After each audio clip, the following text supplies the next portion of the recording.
Yes, guys, welcome to the next video. So in this one, we're going to be looking at measures of inflation rates. So of course, in the previous lessons, we just looked at obviously inflation and the impact it has on the economy. But now, how do we actually measure this and get a read-in to understand what the inflation is like in the economy and what the Fed or central banks can actually do about this? So measures of inflation. So to measure inflation, we use mainly three parameters, and there's two sort of more premium ones that we look at. The main ones are going to be the consumer price index and the producer price index. There's also the wholesale price index, but I explained why we don't use it as much. So the CPI. The CPI is a measure that examines a weighted average of prices of a basket of goods and services which are of primary consumer needs. They include transportation, food, and medical care. So what this is an average for understanding the basic needs and purchases of the normal consumer around. In this case, it would be America, for example. So of course, this includes transportation, food, everything like that. There are some arguments that would say the CPI data isn't going to be the most accurate piece of data because you don't have one average man in the world, right? So all of this is based on sort of estimates of what they expect everyone to be using. Then the producer price index is a family of indexes that measures the average change in selling prices received by domestic producers of intermediate goods and services over time. As you can tell from the title, this is inflation for the sellers of the products. So here CPI measures the people that are buying it, and then here it's the inflation for the people that are selling it. So of course, as inflation increases, the goods that they buy to actually manufacture and produce their products, that's also going to increase in price, and that has an adverse effect on the CPI because, of course, this is the stage just before. So now these are the main two parts that we look at. The WPI, which is the wholesale price index, it doesn't cover services, whereas PPI covers goods and services. Hence why we don't use the WPI as much. But of course, it's always good to know what it actually is. And yeah, so let's look at a little overview of how we actually use the CPI and PPI and where to find it as well. So you can review this data on Forex Factory, Trade and Economics, and any other FX sources. So these are the main, this Forex Factory is going to be the main place that you look at for sort of quick data that you may see, percentages and stuff, and also when the data is coming out. So the main thing is you must understand what the impact of it is. So you're not just looking at that data and seeing if it's red, green, or neutral. You're actually going to understand what it actually means.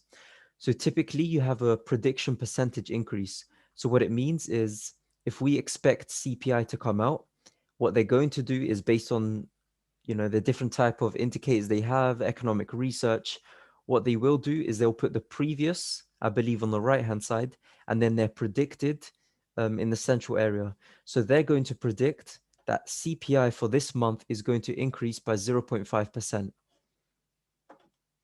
Now, typically, if you have a prediction percentage increase, price will usually, so if it's 0.5% is the estimate for the next month, but you see a massively fluctuating number. So if it's massive in this case would be just a few decimal percentage points. So if it's, for example, 0.1% instead of 0.5, or if it's the other way around, where it's very inflationary and it's 0.9% or even more than that, going up to 1% inflation for that month would be a lot.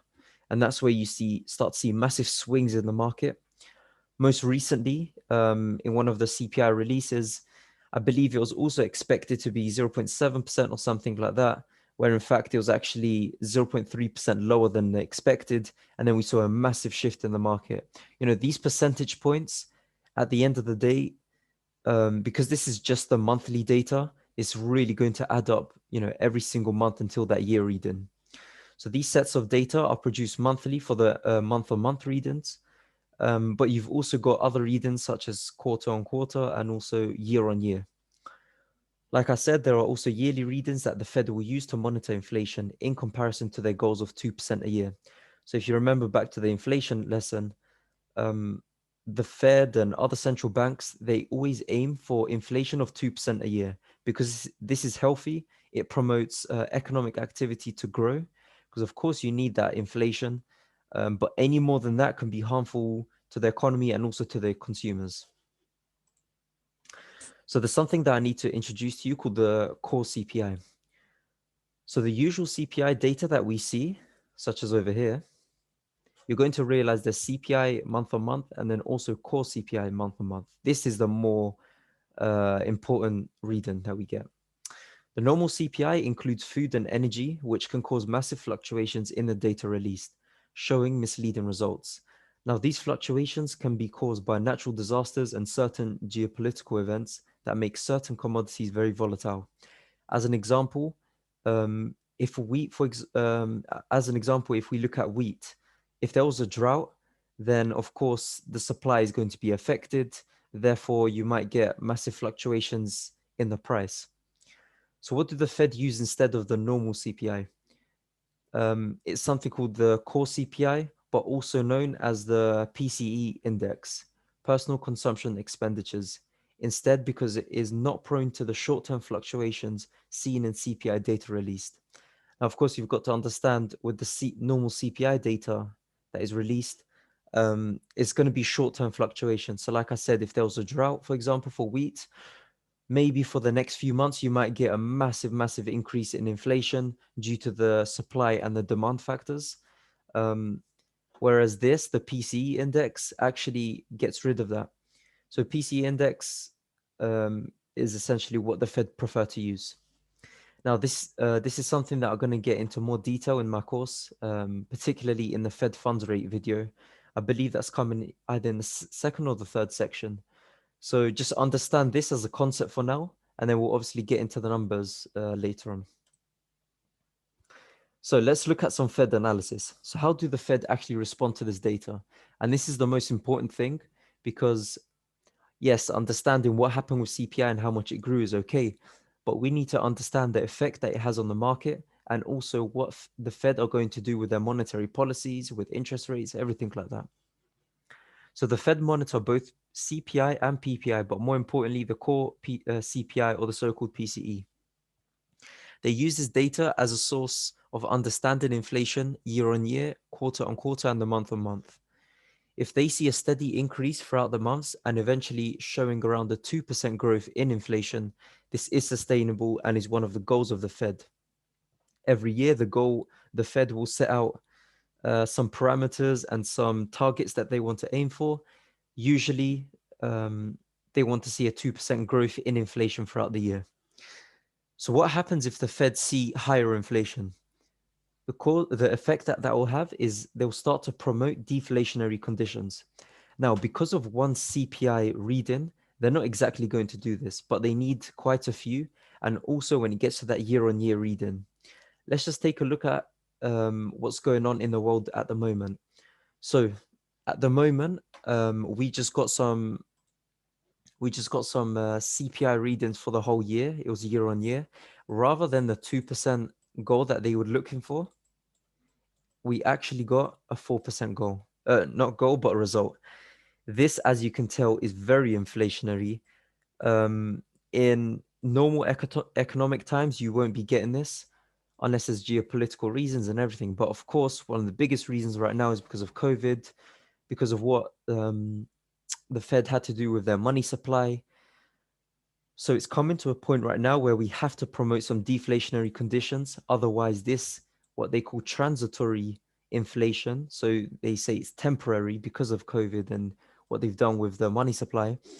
They say it's transitory. This eventually could become permanent if they don't do anything with their policies. So how about the opposite? What if they see lower inflation? That means that they may start to promote inflationary conditions because what this means, lower inflation, it means that prices of things are getting cheaper. But the effect on that as well is you're not only going to see cheaper prices, but you're also going to see a loss of jobs. Now, these things are not it's not the job and employment thing doesn't happen because of the inflation, but everything comes together with monetary policy, with everything. If you're in very deflationary times, you're going to see the Fed want to promote inflationary conditions to get the economy to start moving, to see that economic activity. So keep this all in consideration for later on in the course. All of this data is very important because we've got to understand where we are, so where the Fed are in terms of the market cycle. So this is something that we're going to explore in more detail. But yeah, so how does this relate to inflation data that we are seeing? And therefore, what can we expect the Fed to do soon? So yeah, guys, that's it for this lesson. I hope you understood everything. And yeah, it's just a little introduction into starting to understand what Forex factory is, because what a lot of retail traders do particularly is they look at the data, for example. So let's just take a look at this screenshot right here. They take a look at this example right here, see if the data is just simply red or green, and then they think buy or sell. And that is not what we actually do. So yeah, guys, that's it for this lesson. Take care, and I'll see you in the next video.